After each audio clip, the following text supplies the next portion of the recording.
Bonjour à tous et bienvenue dans ce nouveau numéro de Politique et Économie, le premier de l'année 2022 que l'on vous souhaite la moins mauvaise possible, en tout cas à TV Liberté. On garde l'espoir. Quoi qu'il arrive, aujourd'hui à mes côtés, je reçois Yves Pérez. Bonjour monsieur. Bonjour.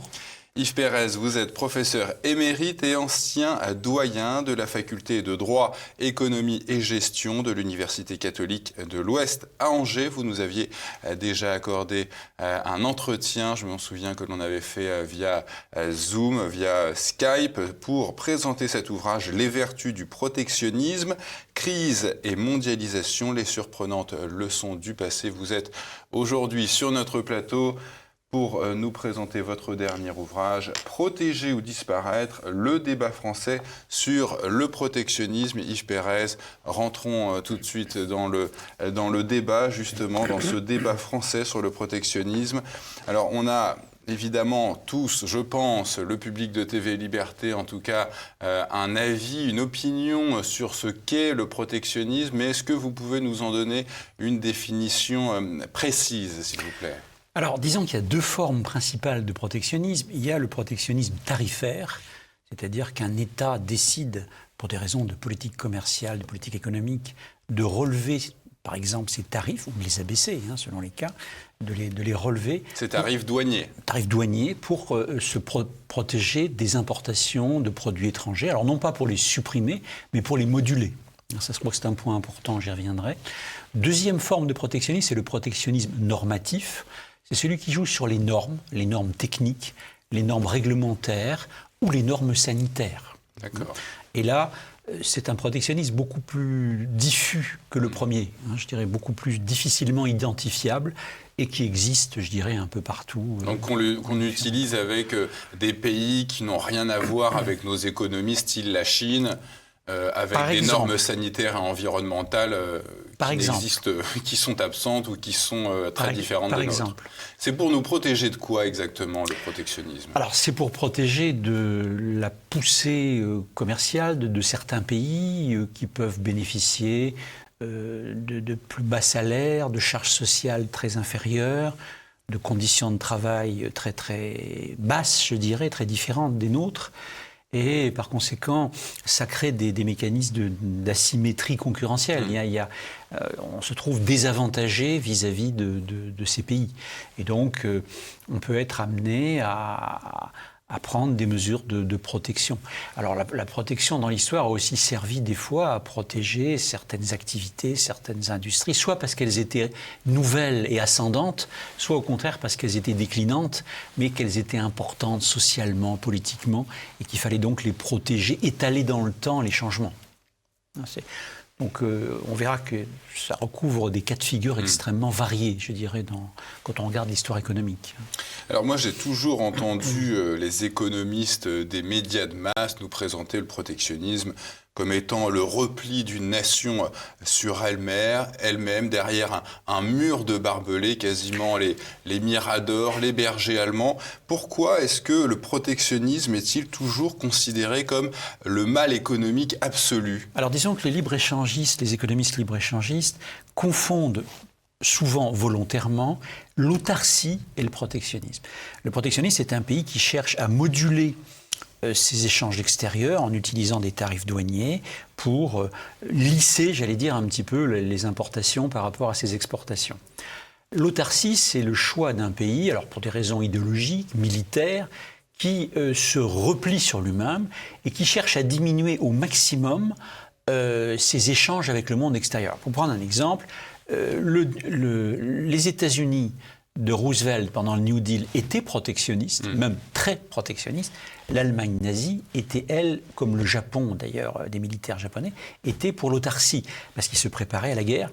Et donc ils cherchaient à diminuer au maximum leurs échanges avec le monde extérieur pour faire face à un conflit. Aujourd'hui, des pays vivant en autarcie, ça serait la Corée du Nord ? Oui, on pense à la Corée du Nord, bien sûr, principalement. Cuba encore, ils ont des relations commerciales Cuba, avec... je ne sais pas vraiment totalement... Ils essaient de desserrer les taux un peu avec les États-Unis en ce moment, je crois. Oui, enfin c'est surtout... Oui, enfin, disons que surtout avec les Européens, plutôt d'ailleurs, et certains pays latino-américains, Oui, enfin, on pense surtout au cas de la Corée du Nord, hein, ou alors de pays qui peuvent être mis sous embargo international de longue durée. Alors, il y a le cas de l'Iran actuellement, hein, qui est sous embargo déjà depuis maintenant une bonne douzaine d'années à peu près, de la part des États-Unis, de l'Union européenne. Donc eux sont victimes. Bien sûr. Alors, on oublie aussi de dire, enfin, ce que les économistes anglo-saxons libre-échangistes oublient de dire, c'est que leurs pays, au début de leur développement, ont utilisé le protectionnisme pour asseoir leur puissance industrielle. Bien sûr. L'Angleterre, alors pour vous donner un exemple, l'Angleterre est devenue libre-échangiste après 1815, c'est-à-dire après la victoire de Waterloo. Alors, elle était devenue la première puissance économique et commerciale mondiale. Elle avait abattu Napoléon Ier, qui était son adversaire historique. Et elle a tout cela en étant protectionniste. Jusque-là, oui. Après, elle est devenue libre-échangiste. Les États-Unis ont été protectionnistes à peu près continuellement depuis la fondation en 1787 jusqu'à 1945. 1945, ils sortent de la guerre en grand vainqueur. Et évidemment, ils choisissent le libre-échange. Un libre-échange tempéré par le maintien de tout un arsenal de sanctions pour des raisons politico-militaires que les Américains n'ont cessé d'utiliser depuis 1945. Mais enfin, ça, ils vont dire toujours, c'était pour des raisons politico-militaires. Pour le reste, il y avait le choix d'un libre-échange mondialisé, je dirais. Alors, on en avait parlé avec Olivier Pichon lors d'un débat entre Charles Gave et Jean-Marc Daniel. Cette discussion qui avait eu lieu au XIXe siècle entre le philosophe Victor Cousin et l'économiste Michel Chevalier. Le premier avait dit au deuxième, un économiste est pour le libre-échange et un patriote est pour le protectionnisme. Est-ce qu'un économiste peut être protectionniste? Oui, bien sûr. Il y en a eu un ô combien célèbre, c'est John Maynard Keynes. Keynes qui avait été élevé dans le temple du libéralisme et du libre-échangisme à Cambridge, le Cambridge anglais du début du XXe siècle. Hein. Et il a été libre-échangiste jusqu'au début des années 30. Au début des années 30, face à la crise, à l'ampleur de la crise, de la montée du chômage, de la désorganisation de l'économie mondiale, Keynes s'est converti au protectionnisme. Et aux grandes dames, d'ailleurs, d'une partie de ses proches qui ont été outrés. Parce que, quand même, c'était pas n'importe qui, John Maynard Keynes. C'était la star. C'était la star de son époque. Et d'ailleurs, à juste titre, hein, c'était un très grand économiste. Bon. Donc, oui, un exemple. Alors, il y en a un autre qui est peut-être moins connu, mais qui a eu un rôle important, qui est Friedrich List, effectivement, hein, qui a vécu dans la première moitié du XIXe siècle, qui a été le premier théoricien du protectionnisme, et qui a eu une longue postérité jusqu'à nos jours. Alors, vous l'expliquez bien dans votre ouvrage, Yves Pérez, Protéger ou disparaître, la France effectue des choix protectionnistes à la fin du XIXe siècle. Comment se sont-ils répercutés sur le développement de notre économie nationale ? Alors, la France a fait le choix du protectionnisme à partir à partir des années 1880. Elle est devenue officiellement protectionniste en 1892, mais le processus a commencé avec le vote d'une loi. Une douzaine d'années avant, il y a eu 3-4 lois qui ont déjà préparé l'arrivée du protectionnisme. Alors tout simplement parce que la France a été confrontée à ce qu'on appelait la crise des blés du Nouveau Monde, à savoir qu'avec la navigation à vapeur et les chemins de fer, les blés canadiens, américains, argentins arrivaient en Europe et ont complètement déstabilisé l'agriculture française, qui était l'agriculture la plus importante en Europe. Ça venait casser les prix, quoi. Oui, d'ailleurs les libre-échangistes comme Chevalier avaient misé sur l'exportation du blé français vers l'Angleterre pour justement payer les importations de charbon et de machines en provenance d'Angleterre pour stimuler la croissance industrielle française. Et le modèle s'est complètement effondré à partir des années 1880 avec l'arrivée des blés du Nouveau Monde. L'agriculture française n'était plus compétitive. Et donc, ça représentait à l'époque plus de la moitié de la population active. Et la solution qu'ont trouvé les politiques de l'époque, c'était effectivement de mettre en place un système protectionniste, au demeurant pas si dur que ça. C'était pas le pays le plus dur, hein. Il y avait l'Allemagne, par exemple, les États-Unis, qui avaient des systèmes protectionnistes beaucoup plus durs que le nôtre. Mais ça a permis de protéger l'agriculture française et d'engager la France dans un développement équilibré entre le maintien d'une agriculture forte et le développement industriel, entre le marché intérieur et le commerce extérieur. L'idée des politiques français de cette époque, de la belle époque, c'était que la France ne devait pas exagérément mettre tous ses œufs dans le même panier. Alors, il y avait des raisons. Un développement économique plus lent, mais équilibré par petites touches, dites-vous. Pas tant que ça. C'est vous qui le dites, oui, plus lent. Alors, plus lent par rapport pas optimal, à l'Allemagne ou ouais. aux États-Unis surtout. Mais c'était pas un développement optimal, mais c'était un développement qui permettait d'éviter les crises, ou en tout cas de les amortir très fortement, de maintenir une forme de cohésion sociale. Et alors, vis-à-vis des paysans, qui étaient la majorité de la population agricole, les paysans n'étaient pas tous ralliés à la République au début des années 1870. Or, les républicains qui vont gouverner, qui vont faire le choix du protectionnisme dans les années 1880-90, vont permettre de fidéliser les paysans. Et ce qui va permettre, lors de la Première Guerre mondiale, d'avoir un afflux d'hommes. Ouais. Une troupe qui va combattre, j'allais dire, avec alors, les capitalistes seront peut-être surpris, mais c'est à cette époque-là que le capitalisme français est à son apogée. Et oui, parce que 1870-1914. En sauvegardant les revenus de la France rurale, qui sinon se seraient effondrés. Oui. En sauvegardant ces revenus, on a maintenu un bon niveau d'épargne, ce que les économistes de l'époque appelaient l'épargne paysanne. C'est pas forcément toujours des agriculteurs, c'était une France rurale qui vivait, on dirait aujourd'hui la France périphérique, mais c'était un peu ça, sauf qu'elle était majoritaire, très largement majoritaire à l'époque. Et l'alliance franco-russe va permettre de réorienter les capitaux français vers la Russie. Ces capitaux vont être drainés sur la place de Paris, sur la place financière de Paris, par les banques françaises, et ils vont permettre aux banques françaises de répondre, de souscrire aux appels d'offres de l'État russe pour créer le réseau ferroviaire russe, l'industrie métallurgique russe, l'industrie d'armement russe.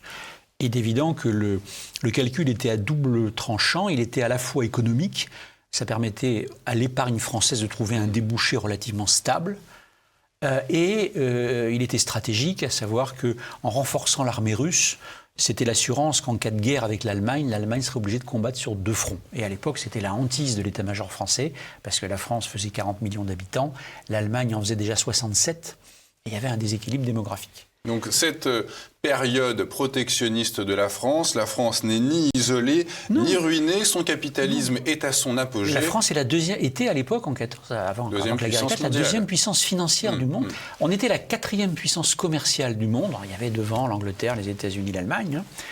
On était la deuxième puissance financière du monde, derrière la Grande-Bretagne, qui était effectivement loin devant. Elle était à l'époque la Grande-Bretagne impériale, elle était très largement devant. Mais la France était seconde, ce qui était loin d'être déshonorant. Et on était, la place de Paris arrivait devant celle de New York et de Francfort. Ce qui était un beau succès d'estime pour la France. Le protectionnisme a-t-il permis à la France d'échapper aux crises internationales? C'est ce qu'on voit tout de suite après la pause.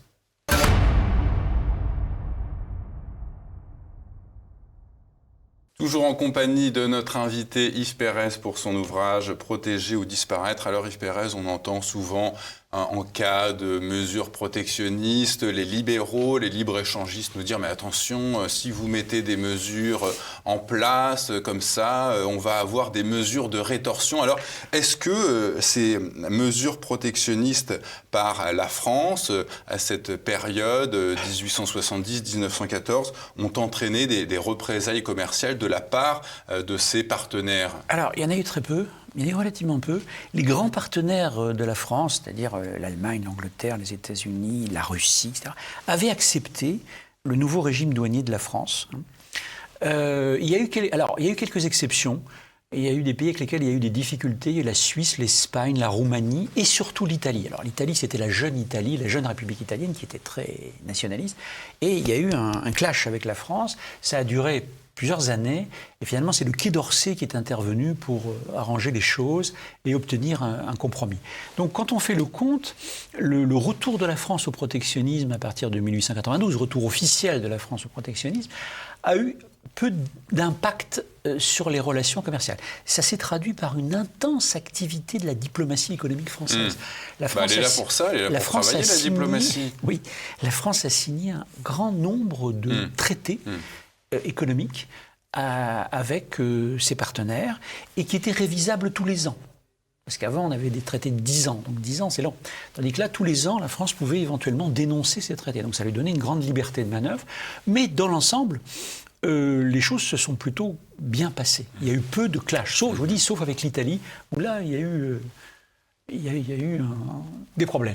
Alors, est-ce que... Mais l'Italie n'était pas un partenaire majeur de la France sur le plan commercial. Ce n'était pas le plus important. Alors, on le sait, à partir à la fin des années 20, il va y avoir ce crack à Wall Street. Oui. Est-ce que la France va souffrir, elle est protectionniste à l'époque, est-ce qu'elle va souffrir de la crise de 29 comme les autres? Alors, la France va être touchée par la crise de 29, évidemment, notamment via son commerce extérieur qui va souffrir. Alors, la question, c'est que la France était moins engagée dans le commerce international, dans le commerce extérieur, que ses grands rivaux, comme disaient les économistes de l'époque, c'est-à-dire États-Unis, Grande-Bretagne, Allemagne, qui, eux, vont davantage souffrir. Et deuxièmement, la France était moins spécialisée dans les industries lourdes, tout ce qui était la métallurgie, la sidérurgie, les biens d'équipement lourds, que ne l'étaient les Américains, les Britanniques et les Allemands. La France était davantage spécialisée dans ce que les économistes de l'époque appelaient les industries de qualité. Alors, il y avait le luxe. Le luxe, le textile, voilà, toute une série de produits pour lesquels la France excellait.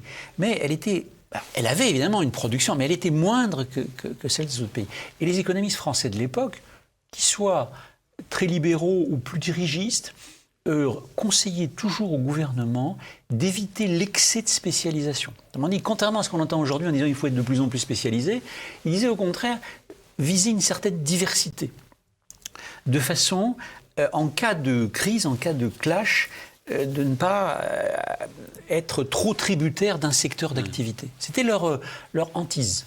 Est-ce que ce crack de 29 qui est parti des États-Unis était le signe, le symbole d'un pays libre-échangiste ? Non, c'était pas du tout le cas. Là, les États-Unis étaient très protectionnistes. Et Roosevelt, quand il va arriver au pouvoir à partir de 1933, il va rehausser. Par exemple, pour acheter une voiture étrangère après 1933 aux États-Unis, il y avait 50% de droits de douane, 50%, ce qui est énorme. Là, quand Trump a relevé les droits, on a parlé de les mettre à 22-23%. Oui, sur les aluminiums et acier. Voilà.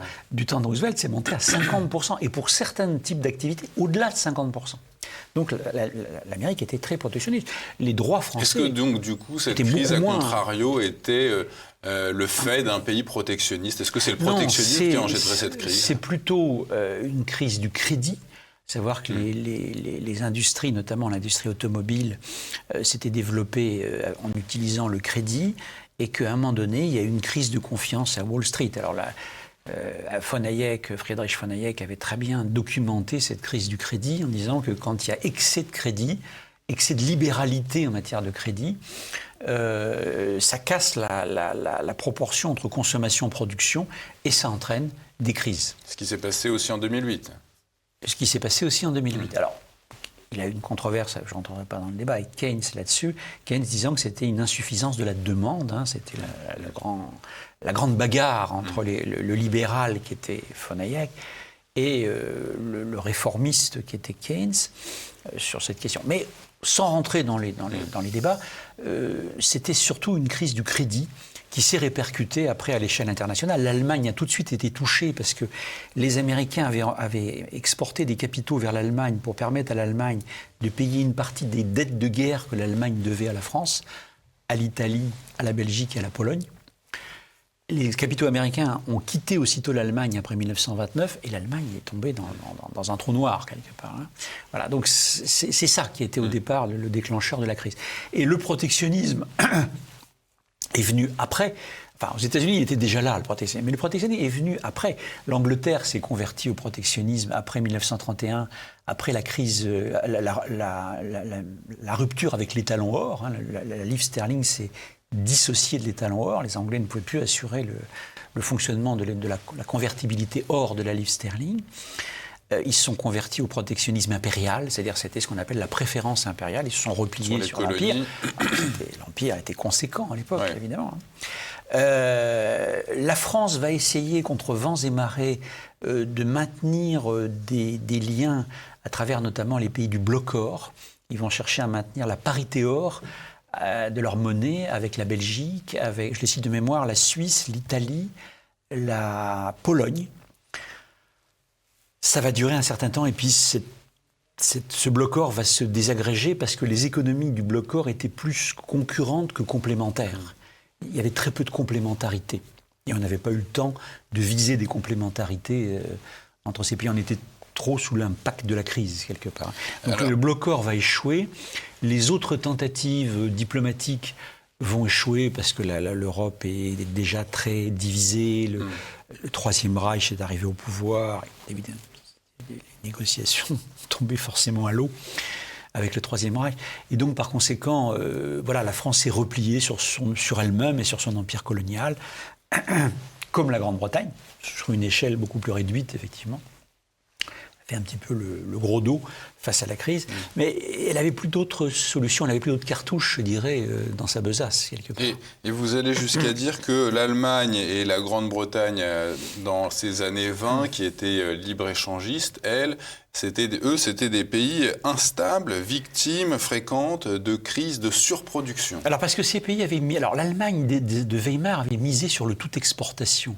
Alors, déjà, diraient certaines langues aujourd'hui, par rapport à l'Allemagne d'aujourd'hui, l'Allemagne avait fait de toute exportation son dogme, et notamment l'exportation de biens d'équipement, de machines-outils.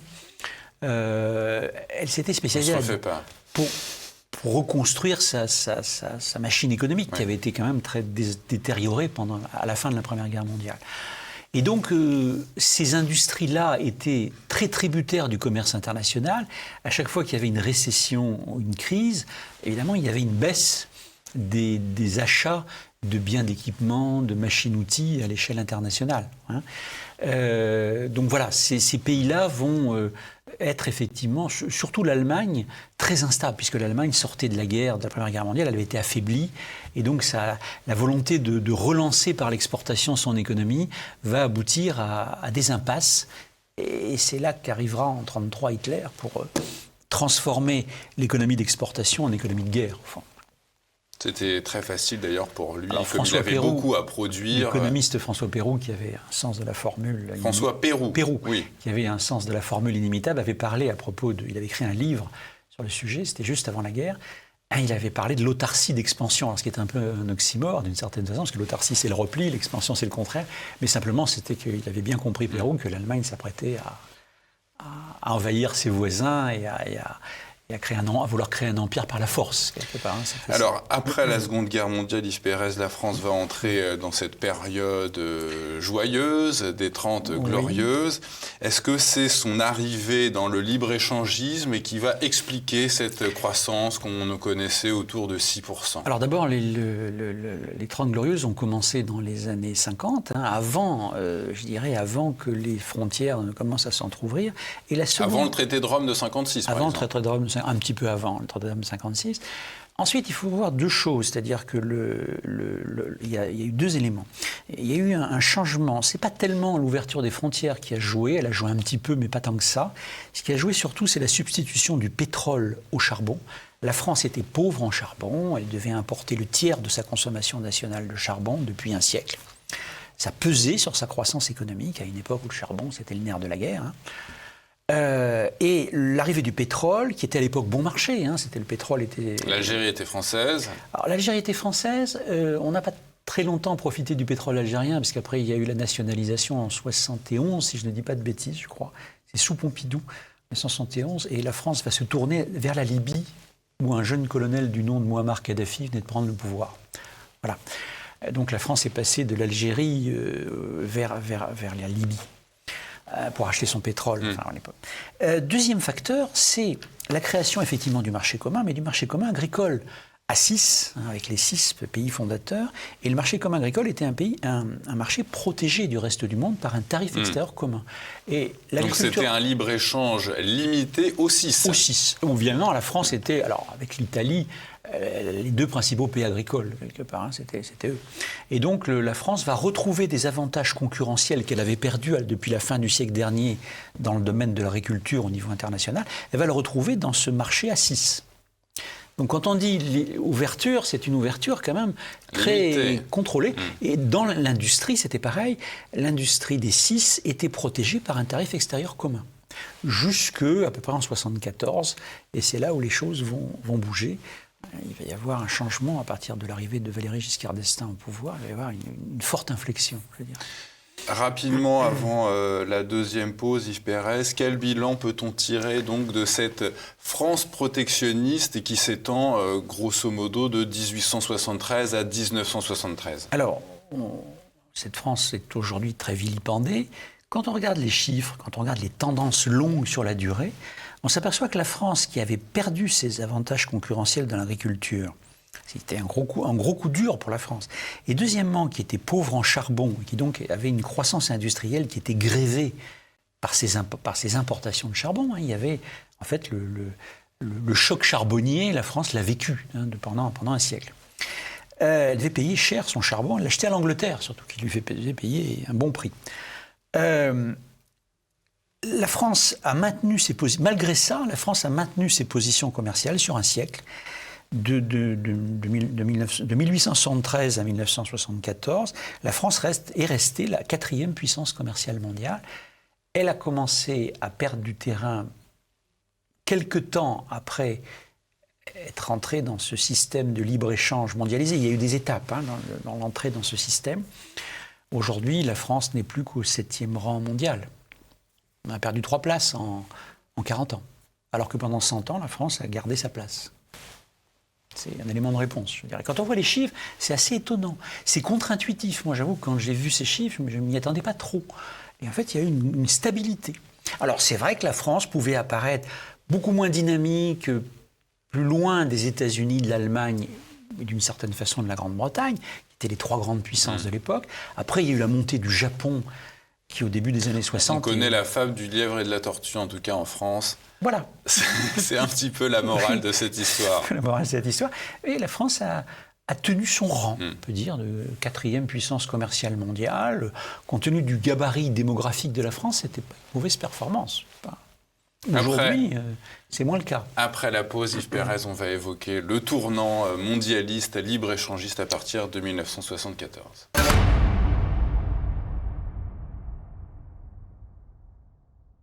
Yves Pérez, nous sommes en 1974. La France se convertit au libre-échangisme prôné par Bruxelles et Washington. Pourquoi nos élites ont-elles si soudainement viré de bord ? Alors, je dirais que ça correspond au passage de relais dans les élites françaises entre les élites gaullistes qui vont commencer à décliner à ce moment-là. C'est après la mort de Georges Pompidou. Et les nouvelles élites européistes qui vont arriver, et atlantistes, qui vont arriver autour de Valéry Giscard d'Estaing. Alors prudemment au début, ça va être une avancée très prudente. Les gaullistes gardaient encore des positions assez fortes à cette époque. On faisait encore des budgets équilibrés, 74, 75, et puis après 76, c'est parti. Le dernier, c'est 1976. Bon, après depuis, tout est parti. Voilà, c'est parti. Les élites françaises, ce qui va changer, selon moi, c'est que ces nouvelles élites européistes et mondialistes vont... Alors c'est Giscard d'Estaing qui avait lancé la formule, la France est 1% de l'humanité. Alors, ce qui est vrai, sur le plan démographique, à l'époque c'était vrai, c'est un peu moins, ça va tendance à être plutôt moins que plus d'ailleurs. Donc nous sommes des nains, donc devenons des nains. Donc voilà, il faut qu'on s'intègre dans l'Europe. L'Europe, c'est notre avenir, il faut qu'on s'intègre dans l'Europe parce qu'à X pays, on sera plus fort que tout seul. La France de Giscard d'Estaing n'était ni plus forte ni plus faible que celle du général. Mais ce qui a changé, c'est le regard. Les élites gaullistes ne se posaient pas la question de savoir si la France était un petit pays. Ils ne posaient pas la question. C'était, si vous voulez, personne, ça venait à l'idée d'aucun gaulliste de dire est-ce que la France est un petit pays. Bon. Giscard va arriver et il va dire oui, la France c'est 1% de l'humanité. C'est pas beaucoup, donc il faut qu'on s'adapte. Et donc c'est au nom de cette adaptation que petit à petit, on va rentrer dans la mécanique de l'Europe intégrée. Alors au début de façon progressive, puis de plus en plus avec... il y aura le traité de Maastricht, il y aura bien sûr après l'euro, enfin il y aura une séquence qui va grosso modo de 1974 à 2000. 2000 avec la création de l'euro. On peut dire que là, pendant cette période, la France met un pied à la fois de plus en plus... Alors en plus, les Britanniques sont entrés dans l'Europe, et les Britanniques plaident pour le libre-échange, bien sûr. Un libre-échange le plus mondialisé possible, le plus ouvert vers l'Amérique possible, et la France suit. Et création de monnaie ex nihilo reposant sur rien à partir de là. Bien sûr, puisqu'à partir de 1971, le dollar n'est plus gagé sur l'or. Donc ce qui va se passer, c'est qu'il va être gagé sur quoi? Il va être gagé sur la puissance des États-Unis. Sur la croissance des États-Unis. Oui, sur la promesse de croissance. Et puis même sur la puissance. Parce que vous savez, militaire, quand on regarde les choses aujourd'hui, quels sont les pays qui utilisent le plus systématiquement le dollar dans leurs échanges? C'est ceux qui sont dépendants militairement des États-Unis. Le Japon, la Corée du Sud, Taïwan, l'Allemagne, l'Arabie Saoudite et les Émirats du Golfe. Israël. Oui, mais bon, c'est pas une très grosse économie au niveau, en termes de PIB. Régional, oui. C'est une économie régionale. Voilà, on a à peu près des pays qui suivent les États-Unis parce qu'ils peuvent que les suivre. Ils sont tributaires sur le plan de leur défense. Donc les deux. Il y avait la puissance de l'économie américaine, à l'époque qui était encore très forte, et puis il y a la puissance politico-militaire à l'époque des États-Unis. Les États-Unis étaient à l'époque encore très forts. Alors ça va être quoi, Yves Pérez, les conséquences économiques pour la France de cette conversion au libre-échangisme? Alors ça va être que petit à petit on va perdre pied. Pas tout de suite, ça va prendre quelques années. Et puis pendant un temps assez long, on peut dire jusqu'à la deuxième guerre du Golfe, c'est-à-dire jusqu'à la chute de Saddam Hussein. Début des années 90. Deuxième guerre du Golfe. Deuxième guerre du Golfe, quand les Anglo-Américains, avec George Bush fils, envahissent l'Irak de Saddam. La France avait gardé un certain nombre de liens privilégiés avec des pays. Alors c'était des pays de l'Est communistes. Il y avait l'URSS, la Pologne et la Roumanie. Ces pays-là vont jouer un rôle d'amortisseur pour la France dans la concurrence mondiale. C'est-à-dire quand la France, par exemple, les biens d'équipement français reculent face à l'Allemagne, face au Japon, face aux États-Unis, ils trouvent des marchés compensatoires en URSS à l'époque, grâce à la politique de détente qu'avait initiée le général de Gaulle et Georges Pompidou, que Giscard ne remettra d'ailleurs pas en cause de ce point de vue-là. Et donc on va bénéficier pendant un temps, pendant toute la fin de la période soviétique, de ces marchés polonais, roumains, soviétiques. Il y aura bien sûr aussi la politique arabe du général de Gaulle, donc avec des liens privilégiés avec l'Irak de Saddam Hussein, avec la Libye, et la zone franc, où la France va garder des liens privilégiés avec les pays du Maghreb et avec les pays africains de la zone franc. Ça permettra à la France de compenser.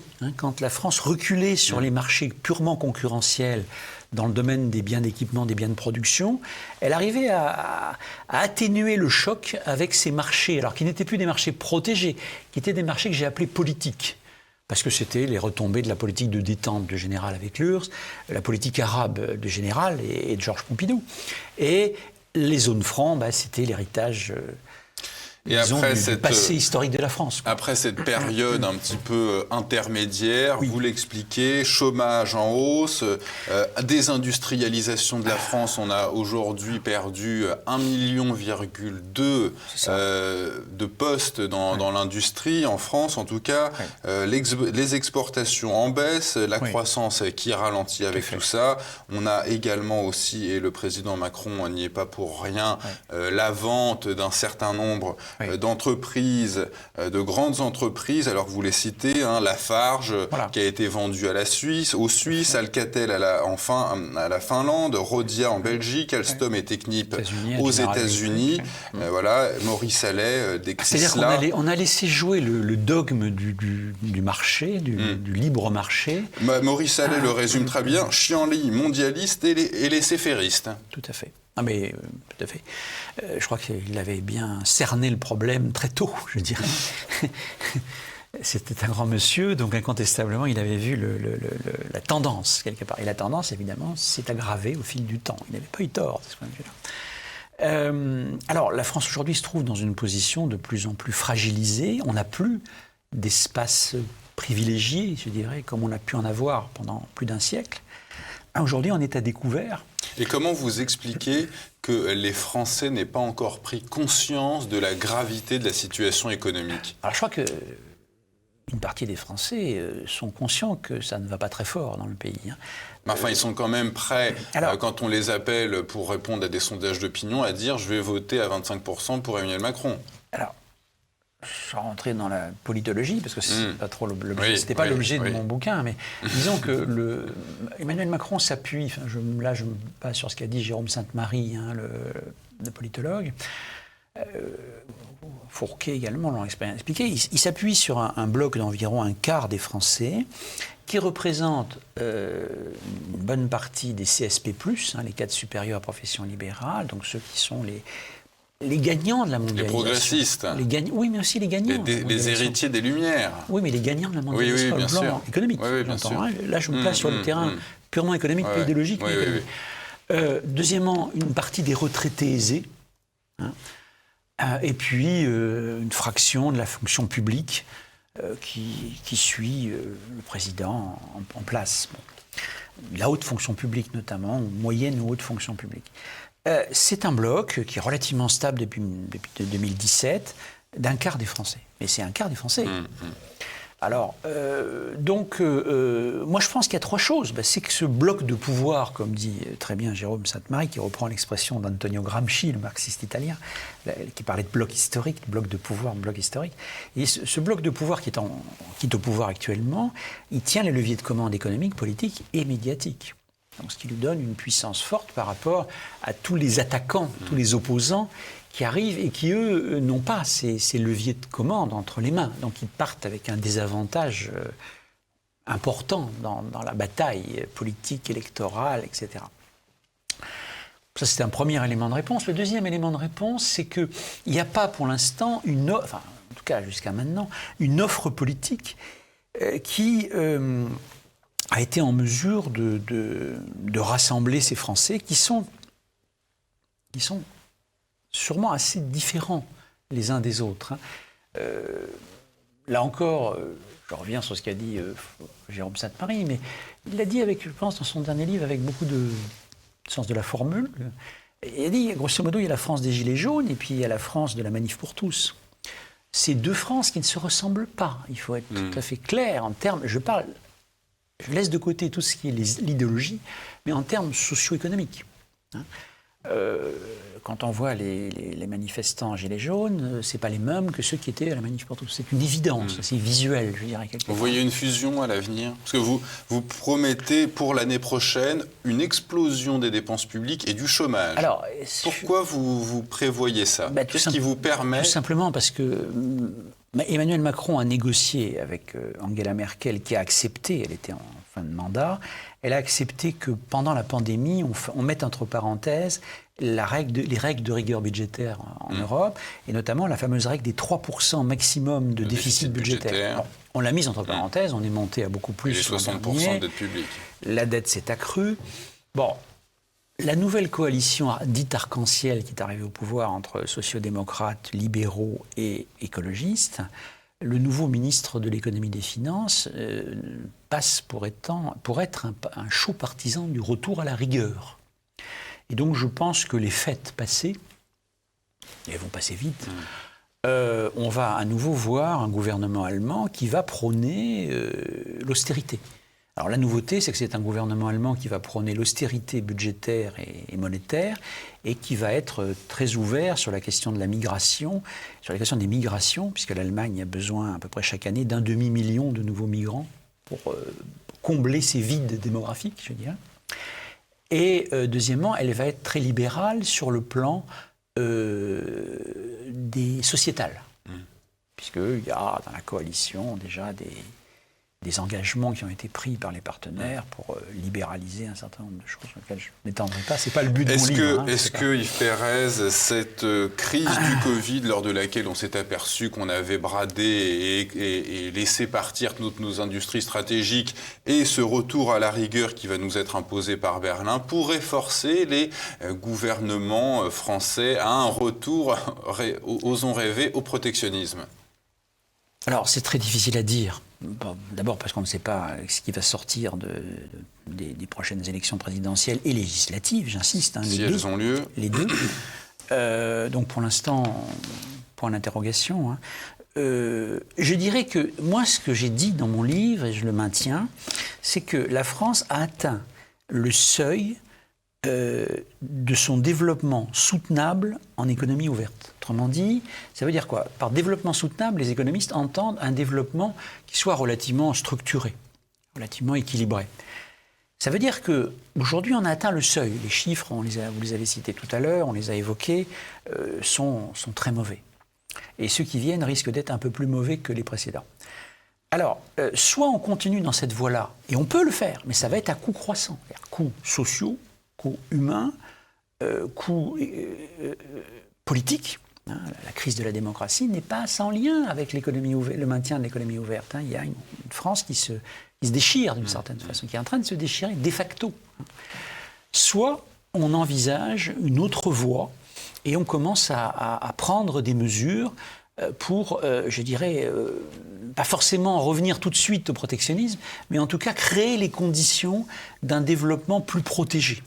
Alors ça serait une espèce d'intermédiaire avant un éventuel Frexit, s'il y en avait un. Alors, et vous évoquez des pistes, voilà. Moduler les taux de TVA de nos produits, refuser la ratification de nouveaux traités. On a vu qu'on en avait fait avec le Vietnam et la Chine pendant le Covid. Ou alors renforcer le dispositif de protection du marché intérieur européen. Tout à fait. Alors tout ça, c'est des options. On l'a jamais fait jusque-là. Non. Alors par exemple, les Allemands ont utilisé les taux de TVA pour relancer leur économie à une certaine époque, après les mesures qu'avait avec Schröder. C'est Schröder qui avait fait ça quand il était ministre de l'économie, qu'il avait pris des mesures de rigueur, et il avait notamment joué sur ces taux de TVA. En France, pour l'instant, personne ne l'a fait. Sur le plan légal, enfin, par rapport à l'Europe, il n'y a pas de problème. C'est faisable. Il n'y a pas d'autorisation à demander, etc. Mais ça n'est pas fait. Pourquoi? Parce que je pense que les responsables français ne veulent pas indisposer l'Allemagne. Autrement dit, l'Allemagne a le droit de prendre des mesures, et nous, on a le droit d'accepter, mais l'Allemagne peut être mécontente si on prend le même type de mesures qu'elle.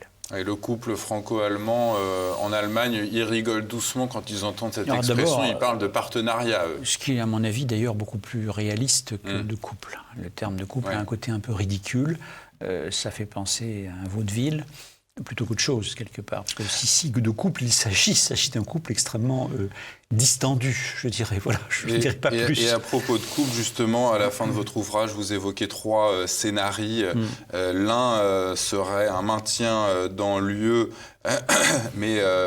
Enfin, les téléspectateurs pourront les découvrir, mais en tout cas, l'un de ces scénarios, c'est le scénario de la rupture, donc un Frexit. Oui, alors entendons-nous, hein, j'envisage 3 scénarios. Le premier, c'est au fond qu'il y a eu un desserrement de la rigueur budgétaire pendant le Covid, et que, au fond, des habitudes sont prises et que peut-être un retour aux règles antérieures sera plus compliqué qu'on ne l'imagine. Donc ça veut dire que, de facto, un gouvernement français aura peut-être plus de marge de manœuvre qu'il n'en aurait eu avant 2019. C'est une hypothèse. Et on verra justement si l'Allemagne y met fin. Alors moi, je pense qu'elle y mettra fin. Mais il va y avoir un temps de latence, quelque part.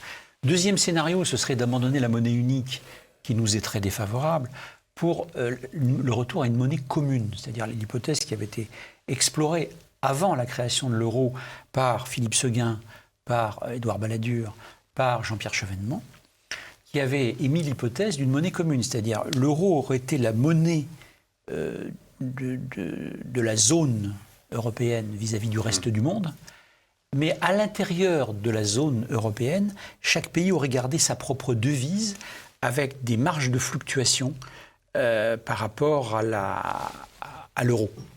Donc on aurait eu un euro-franc, un euro-Deutschmark, etc., dans des marges de fluctuation qui auraient été définies par la Banque Centrale Européenne. Ça aurait donné plus de souplesse aux gouvernants français, italiens, espagnols, etc.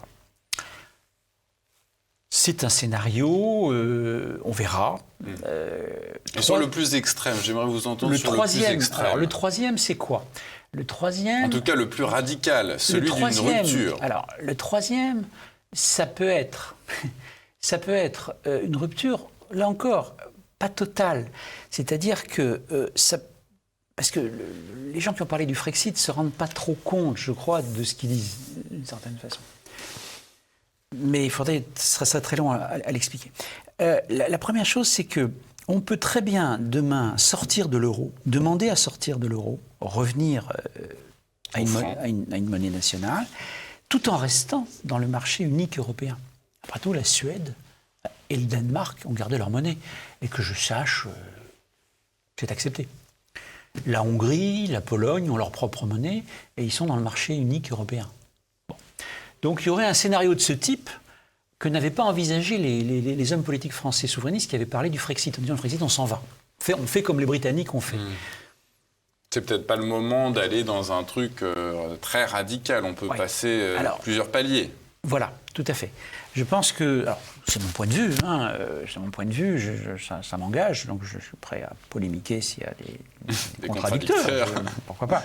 Moi, je me base sur deux choses. La progressivité, éviter le mécanisme des grands peurs qui peuvent être attisés par les médias, par certains médias en tout cas. Et troisièmement, il y a la solidité de la coalition qui pourrait se former autour de ça. C'est-à-dire qu'au début, la peur risque d'être dominante. Les gens auront peur de faire un pas supplémentaire. On le voit bien, ça. En Angleterre, c'était pas gagné, le Brexit, c'était pas gagné. Finalement, Boris Johnson a mis tout son poids dans la balance, il manque pas d'un certain talent oratoire, et ça a marché. Mais ça aurait très bien pu être le contraire, objectivement, c'était bon. Alors quand on dit, si j'arrive, moi je fais un référendum, et puis je dis je sors, attention, les Français pourront peut-être répondre en disant on t'a élu, mais pas pour que tu quittes l'euro. Oui, faire attention. La vie politique est plus complexe et pleine de sortilèges, j'allais dire d'une certaine façon. Donc j'essaie de tenir compte de ça dans mes propositions. Yves Pérez, je rappelle le titre de votre ouvrage, c'est déjà à la fin de cet entretien, Protéger ou disparaître, le débat français sur le protectionnisme que vous pourrez retrouver sur la boutique officielle de TV Liberté pour contrebalancer un petit peu le discours des libre-échangistes que l'on entend depuis une quarantaine d'années. C'était édité chez Perspective Libre. Merci Yves Pérez. Merci à vous.